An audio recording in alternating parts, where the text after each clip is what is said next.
మీరు మీ క్రష్తో మాట్లాడడానికి భయపడుతున్నారా?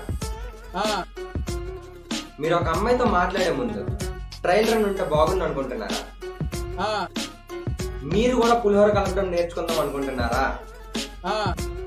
అయితే ఈ ఛానల్ సబ్స్క్రైబ్ చేసుకోండి. అదండి, మీలాంటి వాళ్ళ కోసం టిండర్ అనేది ఒక న్యూ ఏఐ ఫీచర్ లాంచ్ చేస్తుంది. ఇందులో మీరు ట్రయల్ చాట్స్ చేసుకోవచ్చు అండ్ మీ ఫ్లర్టేషన్ స్కిల్స్ పెంచుకోవచ్చు. ఫేస్బుక్ లో 5 minutes చాట్ గంట ప్లాన్. ఓకేనండి, నెక్స్ట్ న్యూస్ వచ్చేసరికి వైబ్ కోడింగ్ అంట. కోడింగ్ రాకపోయినా సరే కోడింగ్ చేస్తారంట. ఏం లేదండి, జీపీటీ కోడ్ రాయమని చెప్తారు, ఆ కోడ్ నేనే రాదని బయట చెప్పుకొని తిరుగుతారు. అండ్ ఇది ఇప్పుడు ఒక కెరీర్ అయిపోయిందంట. ఈ రాత్ అంతా మన ఛానల్లో ఉంటుంది, వెళ్ళి చూసుకోండి.